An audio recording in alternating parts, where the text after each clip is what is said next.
ഹരേ കൃഷ്ണ. ഒരിക്കൽ ഗുരുവായൂർ ക്ഷേത്രത്തിന് സമീപമുള്ള വീട്ടിൽ ഒരു മുത്തശ്ശി തൻ്റെ 6 വയസ്സുള്ള പേരക്കുഞ്ഞിന് ഗുരുവായൂരപ്പൻ്റെ കഥകളും മന്ത്രങ്ങളും പറഞ്ഞു കൊടുത്തു. കളിയും ചിരിയുമായി ആ മുത്തശ്ശിയോടൊപ്പം ആ കുട്ടിക്ക് നല്ല ദിവസങ്ങളായിരുന്നു. അവന് എന്നും സന്ധ്യാനേരത്ത് മുത്തശ്ശിയോടൊപ്പം നാമം ജപിക്കും.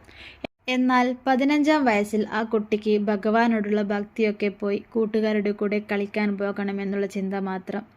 നാമം ജപിക്കാനും മടിയായിരുന്നു.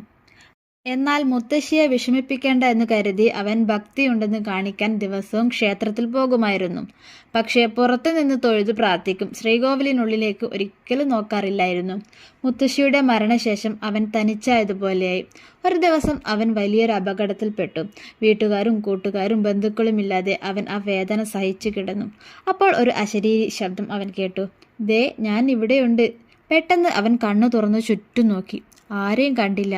അവൻ വീണ്ടും കണ്ണുകളടച്ചു. അപ്പോൾ അവൻ വീണ്ടും ആ ശബ്ദം കേട്ടു. പേടിക്കണ്ട കേട്ടോ, ഞാൻ ഇവിടെ തന്നെയുണ്ട്. അപ്പോൾ അവൻ ചോദിച്ചു, ആരാണ്? ചെറുപുഞ്ചിരിയോടെ ആ ശബ്ദം വീണ്ടും അവൻ കേട്ടു. എൻ്റെ അടുക്കൽ നീ ദിവസവും വരാറുണ്ട്, പക്ഷേ ഒരിക്കൽ പോലും നീ എന്നെ ഒന്ന് നോക്കിയിട്ടില്ല.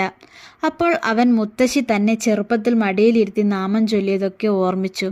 കൃഷ്ണ, ഗുരുവായൂരപ്പ, അങ്ങാണോ എൻ്റെ മുന്നിൽ വന്നത്?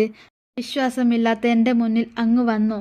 അപ്പോൾ കണ്ണൻ പറഞ്ഞു, എന്നോട് വിശ്വാസമല്ല വേണ്ടത്. വിശ്വാസം വരും പോകും. എന്നാൽ എന്നോട് വേണ്ടത് പ്രേമഭക്തിയാണ്. ആ ശബ്ദം അവന് വല്ലാത്ത ആശ്വാസം തോന്നി.